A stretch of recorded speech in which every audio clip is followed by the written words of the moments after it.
ஜனநாயகன் ஜனநாயகன் பட சென்சார் விவகாரம். விஜயின் கடைசி படமாக கருதப்படும் ஜனநாயகன் படத்தின் வெளியீடு சென்சார் சிக்கலால் தள்ளி போயுள்ளது. தற்போதைய நிலை: சென்னை உயர்நீதிமன்றத்தின் இரு நீதிபதிகள் அமர்வு இந்த வழக்கை மீண்டும் தனி நீதிபதி விசாரணைக்கு மாற்றியுள்ளது. சிக்கல்: படத்தின் சில காட்சிகளுக்கு தணிக்கை வாரியம் சிபிஎஃப்சி எதிர்ப்பு தெரிவித்துள்ளதால் பொங்கல் வெளியீடாக வரவேண்டிய இப்படம் இன்னும் வெளியாகவில்லை. தயாரிப்பு நிறுவனம் இந்த வழக்கை திரும்ப பெற்றுவிட்டு சென்சார் மறு ஆய்வுக் குழுவை ரிவைசிங் கமிட்டி அணுக திட்டமிட்டுள்ளதாக தகவல்கள் தெரிவிக்கின்றன. மூன்றாவது கரூர் மாநாடு தொடர்பான வழக்குகள்.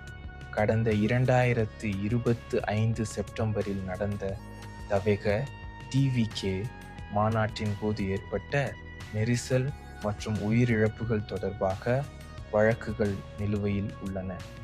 இந்த விவகாரத்தில் சிபிஐ விசாரணை கோரியும் கட்சிக்கு எதிராக நடவடிக்கை எடுக்க கோரியும் தாக்கல் செய்யப்பட்ட மனுக்களை உயர்நீதிமன்ற மதுரை கிளை விசாரித்து வருகிறது.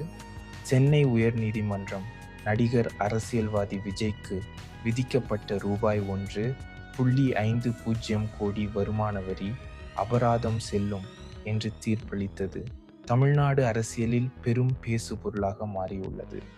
இந்த தீர்ப்பு விஜயின் அரசியல் வளர்ச்சியை உடனடியாக தடுக்கவில்லை என்றாலும் அவர் அரசியலில் தீவிரமாக காலடி எடுத்து வைக்கும் இந்த நேரத்தில் எதிர்க்கட்சிகளுக்கு விமர்சன ஆயுதமாக இது மாறியுள்ளது. ஆனால் விஜய் ஆதரவாளர்கள் இதை அரசியலுக்கு வருகிறவர்களை அழுத்தும் வழக்கமான நடைமுறை என்று பார்க்கிறார்கள். முக்கியமாக இந்த வழக்கு பழைய வரி ஆண்டு தொடர்புடையது. ஊழல் அல்லது குற்ற வழக்கு அல்ல. தேர்தல் தகுதிக்கு எந்த தடையும் இல்லை என்பதையும் அவர்கள் வலியுறுத்துகின்றனர். அதே நேரத்தில் டிவிகே தமிழக வெற்றி கழகம் கட்சி 2026 சட்டமன்ற தேர்தலை நோக்கி நகரும் நிலையில் இந்த தீர்ப்பு விஜயின் சிஸ்டம் வெர்ஸ் காமன் மேன் அரசியல் கதைக்கே வலு சேர்க்கும் எனவும் சில அரசியல் விமர்சகர்கள் கூறுகின்றனர். மொத்தத்தில் இந்த நீதிமன்ற தீர்ப்பு விஜயின் அரசியல் பயணத்தை நிறுத்தவில்லை, ஆனால் அரசியல் சூழலை மேலும் சூடாக்கியுள்ளது. வருங்கால நாட்களில் இது ஒரு முக்கிய அரசியல் விவாதமாக தொடரும். விஜய் அரசியலில் இறங்கியுள்ள சூழலில் அவருக்கு வரும் எதிர்ப்புகளும் சிக்கல்களும் ஒரு வகையில் அவருடைய வளர்ச்சிக்கான படிக்கட்டுகள் என்றுதான் சொல்ல வேண்டும். அரசியலில் ஒருவருக்கு பிரச்சனைகள் அதிகமாகிறது என்றால் அவர் ஒரு வலிமையான சக்தியாக உருவெடுக்கிறார் என்று அர்த்தம். விஜயின் எதிர்கால வளர்ச்சி எப்படி இருக்கும் என்பதை சில முக்கிய புள்ளிகளில் பார்க்கலாம். 1. கவனத்தை ஈர்த்தல், விசிபிலிட்டி. அரசியலில் எதிர்ப்புகள் இல்லை என்றால் அங்கு ஆளுமை இல்லை என்று ஒரு கருத்து உண்டு. விஜய்க்கு எதிராக வரும் விமர்சனங்கள் அவரை பற்றிய விவாதங்களை மக்கள் மத்தியில் எப்போதும் நேரலையிலேயே வைத்திருக்கும். இது அவருடைய தமிழக வெற்றி கழகம் டிவிகே கட்சிக்கு தேவையான இலவச விளம்பரமாக ஃப்ரீ ப்ரொபிலிட்டி மாறும்.